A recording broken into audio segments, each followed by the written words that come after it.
欢迎收听《怪谈深渊》。今晚的故事，请不要在黑暗中独自聆听。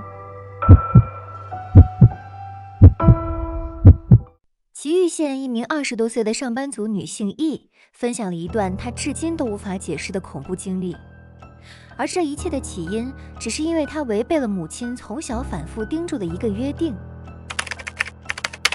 那是她小学5年级秋天参加2天1夜的临街学校时发生的事。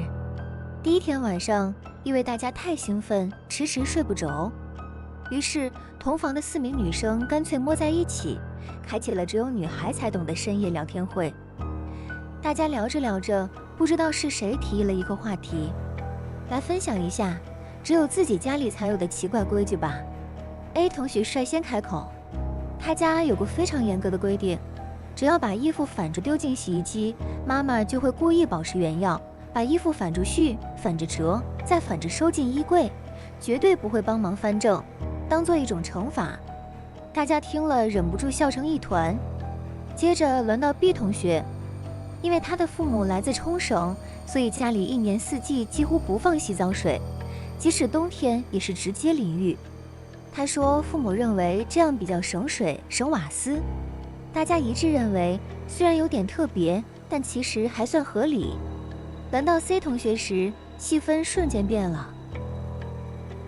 他若无其事地说，他们家的人每次挤完美乃滋或番茄酱，都会先舔一下瓶口，再把盖子盖回去。房间瞬间安静，所有人都露出嫌弃的表情，忍不住往后退，直呼太恶心了。最后终于轮到我，可是我怎么想都想不到家里有什么特别有趣的规矩。就在大家开始催促时，我忽然想起了一件童年的往事。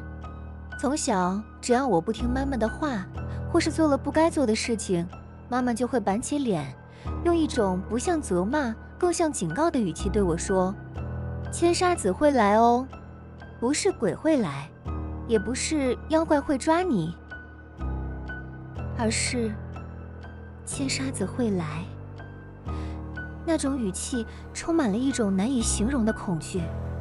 然而，我的3个朋友听完，只觉得像是在讲鬼故事，反应十分冷淡，话题很快就被带过去了。可是，就在我说出口后的那一瞬间，我的心猛地沉了下去。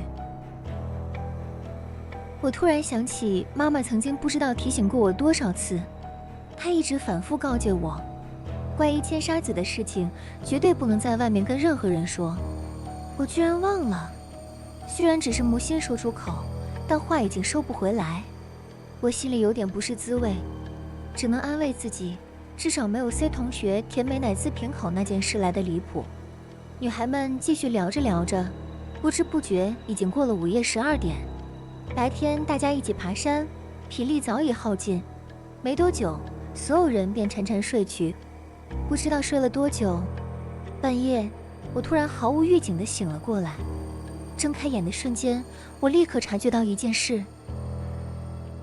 房间里的气氛变了，空气沉重的令人喘不过气，像是有什么东西堵塞在整个房间里，浓稠、停滞，甚至让人感觉连呼吸都变得困难。那是一种说不上来却令人本能感到厌恶与恐惧的空气。我心想，是不是今天太累了，明天还要早起，快点睡吧。可是越是强迫自己闭上眼，那股令人不舒服的感觉就越来越强烈。最后我决定起身去一下厕所，转换一下心情。我戴上放在枕边的眼镜，视线变得清晰的那一刻，我愣住了。天花板上有什么东西正缓缓漂浮着。我努力定睛一看，下一秒全身血液瞬间冻结，那竟然是一张巨大无比的女人脸，整张脸铺满整片天花板，像是从天花板里长出来一样，静静俯视着整个房间。她那双眼睛大得异常，眼珠不停地转动，一个一个一个一续盯着房间里的每一个人。那不是在看，而是在确认我颤抖着转头，看向睡在左右两旁的3名同学，他们每一个人全都睁大双眼，眼神死死地盯住天花板上的那张脸，没有任何人眨眼，没有任何人发出声音，只有嘴角不停涌出大量白色泡沫，像是失去意识般不断吐出泡沫。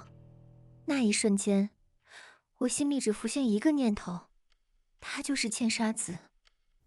我连鞋子都来不及穿，立刻冲出房间，拼命跑向老师的房间。我气喘吁吁地敲门，大喊：“老师，不好了，他们3个出事了！”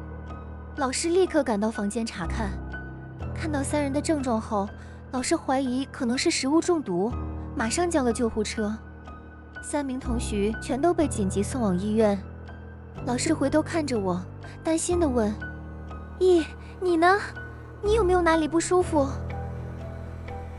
我很想说，不是食物中毒，是因为千傻子来了，可是我根本说不出口，最后只能低着头小声回答：“我没事。”到了当天下午，3名同学的身体状况便完全恢复，也重新回到了住宿的地方。然而更诡异的是，他们3个完全不记得昨天晚上发生过任何事情，他们不知道自己为什么会躺在医院，更不知道自己曾经口吐白沫被救护车送走。那一整晚的记忆就像被人彻底抹去了一样。几年后，我终于鼓起勇气再次向母亲询问：“妈妈，千沙子到底是谁？”没想到母亲的脸色瞬间变了，她像是踩到什么禁忌一般，表情变得异常难看，接着用我从未见过的愤怒语气大声斥责：“我不知道那种事情，以后不准再问了，永远都不要再提。”那是我第一次看见母亲如此失控。从那天开始，我再也没有提过千沙子这个名字，直到今天，我依然不知道千沙子到底是谁。